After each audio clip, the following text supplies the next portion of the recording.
Okay, so yesterday I introduced to you the 5 key areas of any successful business, which I'll recap here are brand, assets, leads, relationship, and fans. Today we're going to be talking about assets. What are assets? Well, if you think about it in regular life, it's things that you own. You know, your house, your car, your boat, if you're lucky to have one of those. But those are assets, things of value. And that's going to be the key element here when we think of it in your business and marketing is value. What do you hold of value? So when we look at assets in a marketing sense for any business, these are things that you are putting out there that people can obtain or consume that are going to provide them value. So your podcast, your blogs, your ebooks, your physical books, your courses, your workshops, your products, right? Anything that they can consume, these are going to be assets that you're going to put out there. Now, early on in the marketing phase, what you're going to do is you're going to have your brand that's been developed that we talked about yesterday, and we're going to have consistency around that. And then we're going to look at what is it that your ideal client is struggling with and how are you going to help them with that. And then we develop assets that are going to speak to those pain points that they have. So let's say you're a web designer or a web developer, and that is your key kind of business model. Well, think about it. Who is your ideal client? Is it somebody who is starting out and doesn't have a website? Maybe it is.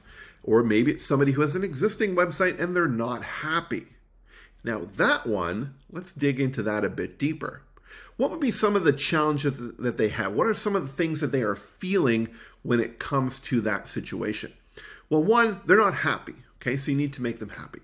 They've lost trust in the previous person, otherwise they wouldn't be looking for another web developer.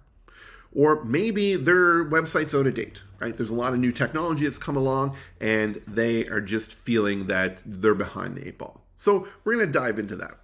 So maybe you're going to create some blog posts about this, or you might even create an ebook or a free white paper or a video series that might be, level up your website, or the ultimate guide to understanding what you need in 2023 to have a competitive website to close sales, right? Something like that. Or what you need to know that your web developer hasn't told you about your website, right? Those things right there are going to speak to the pain points or the kind of clouded thoughts that your ideal client is going to be attracted to, and they're going to want that.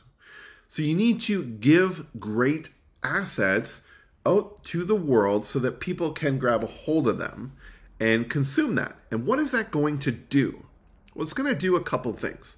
Number one, it's going to help them, which is ultimately the main goal of any type of marketing, which when you help people, they will want you to help them more, okay? And we'll talk about why that has been a very important part in just a few moments. But number two, it is positioning you as an expert in that field. So if you're talking about things around, let's say, the website development that you are debunking or demystifying for a client, they're going to think, you know what?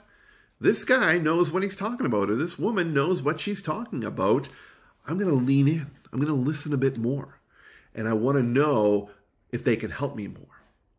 So maybe they're going to go book a free quote or free consult because they want to know more. So why is helping people important? And why haven't people done this so much? Well, the biggest fear that a lot of people have when creating content and putting out their knowledge is that they're holding it inside. And they feel that this knowledge is the thing that we have to sell. But that's not always the case. What you are selling is specific customization to that individual you are working with. While you can give away the general knowledge, the general ideas that are out there that'll make people think, yeah, I can understand that concept. I can see that. I can see how that would work for me. What's going to make them take that next step is, hey, Sean, I want you to help make this work for me, right? So whether you're developing a product, a service, a workshop, a training, doesn't matter what it is. You want to talk about it. You want to tell people how it can help them in their lives. And you can help them overcome and have those small wins. But it is your assets that when you put that out there, when you put it on landing pages, when you put it on your homepage and your social media, that's what's going to attract people.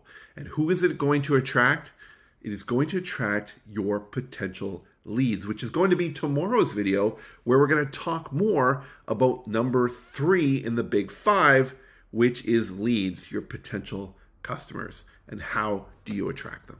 So what assets can you develop? What assets do you have? Does it speak to your ideal customers? Do that personal audit in yourself and in your business, and think about it. This will help you better in your marketing.